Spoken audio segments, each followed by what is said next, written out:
Let me ask you something uncomfortable. Have you ever felt like someone is nice to you but something feels off? They smile, they talk normally, they even support you on the surface, but somehow you feel judged, dismissed, or smaller after talking to them. That's because not everyone who dislikes you will show it openly. Some people don't attack, they disguise it. Today, I'm going to break down 7 types of people who secretly dislike you, and by the time we reach the last one, you'll understand why trusting your gut was never overthinking. Stay till the end. Type 1, the passive complimenter. This person never insults you directly. Instead, they say things like, "Oh, you did well. I didn't expect that from you. You look good today. Did you lose weight?" On the surface, it sounds harmless, but the message underneath is, "I didn't think you were capable." Dark psychology calls this status correction.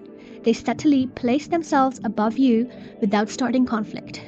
If someone's compliments always feel backhanded, they don't admire you, they tolerate you. Type 2, the competitive friend. This one is tricky because they stay close. They celebrate you, but only when they're doing better. The moment you improve, they get quiet. You get good news, they change the topic. You struggle, suddenly they're very talkative. They compare but pretend it's joking. They ask questions that feel more like audits than curiosity. This isn't friendship, it's rivalry disguised as closeness. They don't dislike you loudly, they dislike the idea of you doing better than them. Type 3, the chronic minimizer. Nothing you do is ever a big deal. You share an achievement and they respond with, "That's normal. Anyone could do that. It's not that deep." But when they succeed, they expect applause. Minimizing is a quiet form of dislike. It keeps you small without confrontation. If someone constantly reduces your progress while inflating their own, they're not humble, they're threatened. Type 4, the fake agreeable one. They agree with you too quickly. They say, yeah, a lot. They nod, but their eyes are disconnected. They never challenge you, never engage deeply, never really invest. But later you hear they misunderstood you, misquoted you, or spoke differently about you when you weren't around.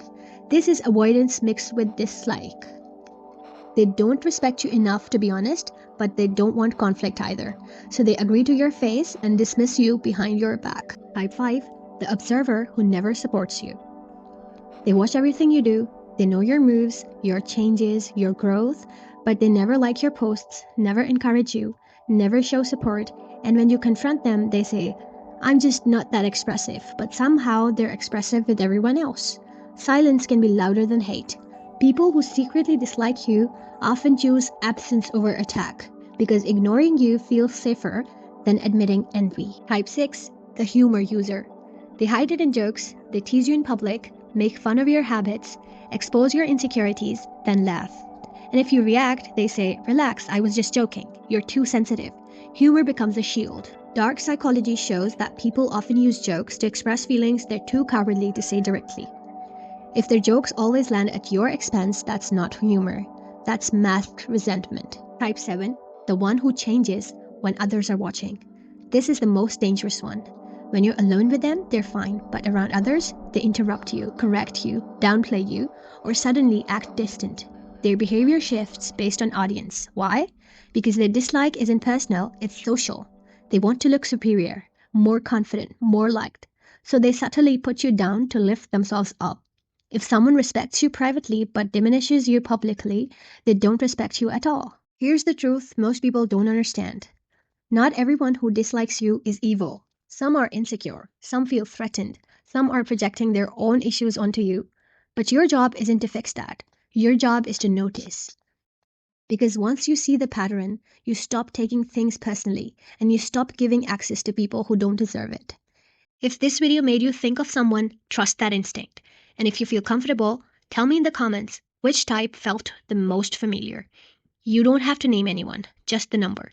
And if you want more psychology that helps you read people clearly, not fearfully, subscribe. Awareness isn't paranoia, it's protection.